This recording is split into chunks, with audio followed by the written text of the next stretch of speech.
Hello again, everybody, and welcome to my manga haul for August of 2025. So I'm going to start off with Kuma. I got the third volume of Happy of the End. I got a single Dark Horse with Cat Gamer Volume 8, and this is the final volume of the series. And we started Cat Crazy, I think, last month. Then we've got Atom the Beginning, Volume 11. This one came out a while ago, but it finally showed up in the store I shop at. That one's the only Titan I have. The only Tokyo Pop I have is reincarnated in a mafia dating sim. A Yakuza heiress becomes the top-ranked villain's romantic target by Sora Goto and Toko Amikawa. Kind of like a villainess, kind of not. Seems interesting. Then we've got Uraka 7, Volume 6 through Bandai Namco. Bandai Entertainment, I mean. It's an old series that my partner is slowly picking up. I found one at a used bookstore and I went to visit my father. Next, we've got A Man Who Defies the World of BL. This is the only Sublime release. This is by Konkichi, I'm not entirely sure. The only non-label Viz with Rainbows After Storms Volume 5. The only Shonen Sunday with Mao Volume 21. Then we've got Shonen Jump starting with Spy Family Volume 14. We've got Sakamoto Days Volume 18. Finally got Ruri Dragon Volume 2. I know this one's a while between releases because it's a very slow releasing series. We've got Mission Yosakura Family Volume 18. We've also got Marriage Toxin Volume 8. And we are close to finishing these next two series. We've got Kaiju number 8, Volume 14. There's only a few more left of this. I don't remember the exact numbers off the top of my head, but then we also have Jujutsu Kaisen Volume 27. And then we've got Goku Rakugai Volume 4, another slower releasing series. I feel like it might be monthly and that's why, but I don't know the actual reasoning behind it. And lastly, for Shonen Jump, we've got Akane Banashi Volume 13. Really intense volume this time. Let me do the Shoujo Beat next. I got 2 volumes of an older work, The King's Beast, Volumes 2 and 3 by Ray Toma. I've got the final volume of In the Name of the Mermaid Princess, Volume 7. Really great shoujo series. We've got... Let me do these last. First, let me do the Colette Decides to Die, Volume 4. Then we got, I believe this is all the rest of Demon Love Spell by Mayu Shinjo.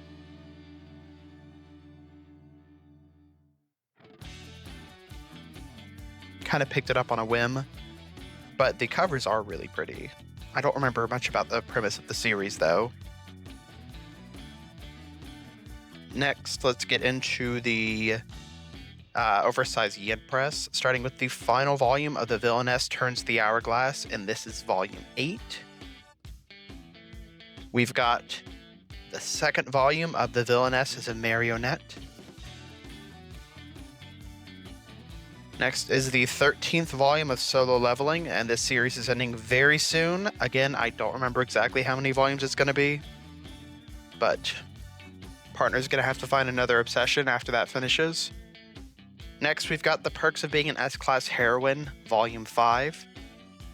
I still only have read the first volume of that series, so I'm way behind.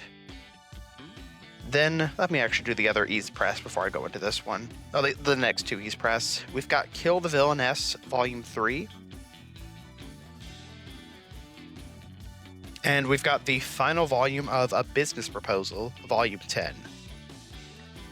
Lastly, for the oversized yen press, we've got New York, Volume 1.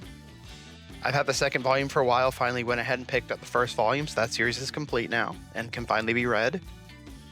And let me get into some series I don't have much from. We've got Udon with Persona 4 Volumes 1 and 2.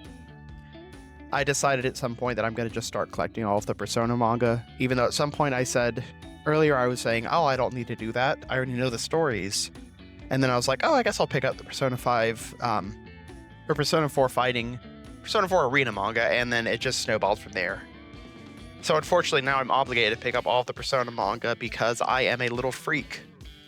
And next up, we've got a June release with Time Lag by Shinobu Gato and Hotaru Odagiri. This is a one-off, obviously BL, or Yaoi. They marketed it as Yaoi, so I'll say Yaoi. Oh gosh, these are being troublesome to grab. Let me do Inklore next. We've got the first volume of Kingsmaker. I've heard really good things about this series, and I'm interested to read more of it. I enjoyed the first volume so far, but I'll talk about that later in my next video. This is by Haga and Kang Xiong. And then for another Inklore, we've got Father, I Don't Want This Marriage, Volume 4. Then for Square Enix, we've got Cherry Magic, 30 Years of Virginity Can Make You a Wizard, 14. And The Ice Guy and the Cool Girl, 10. These are both very short volumes. Let me do I guess there was an oversized yen press that was somewhere else. We have Farewell Daisy, the Jun Maizuki short story collection. This is the author of such works as Kowloon Generic Romance and After the Rain. Obviously a short story collection. And let's hop into Seven Seas in general. Pop that out of the way. We've got Natsume Wants to Be Trained. This is a one-off by Mamita, and it does have a follow-up volume. This is some golden stuff. Mamita is a great author. A great mangaka, I should say. Because of that, their art's also really good. And I will be a shill for them. Next, we've got The Grandmaster of Demonic Cultivation, Volume 10. And this is, I think, a few more volumes away from finishing as well. I believe it's kind of finished with like one less volume than Solo Leveling. Next, we've got Gap Papa, Daddy at Work and at Home, Volume 5. I've started liking this series more as the series went on. I used to be iffy on it because the first volume was very much not a lot of content for the price. Next, for standard size 7 Cs, we've got The Fed Up Office Lady Wants to Serve the Villainess, Volume 1 by Nekotaro. Really like this series so far. Then we've got No Longer Allowed in Another World, Volume 9. There was a big cliffhanger at the end of the last volume, and it was interesting how they are working through that now. Haven't read this series yet, but I watched the anime. We have My Next Life as Villainess, All Routes Lead to Doom, Volume 11. Then we've got seminal classic, My Girlfriend's Child, Volume 8. Fantastic shoujo series about teenage pregnancy. Next, we've got His Majesty the Demon King's Housekeeper, Volume 10, another fantastic shoujo series that a lot of people don't seem to be interested in. Then we've got The Wild Ride of Black Knight Parade, Volume 7. And let's hop into the yen presses next. The standard size yen presses, starting with Sacrificial Princess and the King of Beasts Heir, White Rabbit and the Prince of Beasts, Volume 2. The sequel to Sacrificial Princess and the King of Beasts, as you can tell probably by the title. Next, we've got Licorice Recoil, the official comic anthology Reload, Volume 1, with a bunch of authors in there. And then we've got Oshinoko, Volume 11. Next is I'll Become a Villainess Who Goes Down in History. It seems turning into a highborn baddie makes the prince all the more love-struck, Volume 3. We've got another older pickup with Goblin Slayer Side Story Year 1, Volume 5. Let's get into, I only have one Square Enix that's standard size, so that's Smoking Behind the Supermarket with You, Volume 5. Then let's do Kodansha. Standard sizes first with Welcome to Demon School Iramakun Ear Mafia Edition, Volume 1. We have Tower Dungeon, Volume 1 by Tsutomu Nihei. We've got the final volume of Kaina of the Great Snow Sea, and that's Volume 4. Then we've got Go-Go Loser Ranger, Volume 14. We've got Vertical next. Vertical, old publisher of Kodansha. They got bought by Kodansha. I don't understand the full story behind it. We've got After the Rain, Volume 4. This is what I was talking about, the series by Jun Maizuki. We've got... that also finishes my collection of After the Rain. Then we've got The Flowers of Evil Complete by Shuzo Oshimi, Volume 2. which finishes that series for me.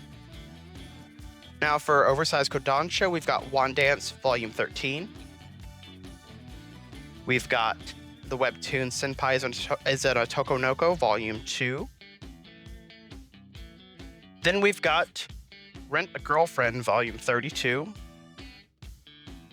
Next is Opposites Attract Volume 3. Then we have I See Your Face Turned Away Volume 4. Followed by Gazing at the Star Next Door Volume 6. All these poetic titles in a row. Next up is The Fragrant Flower Blooms with Dignity Volume 8. Lastly, for Kodansha, we have Ashita no Joe, Fighting for Tomorrow, Volume 3.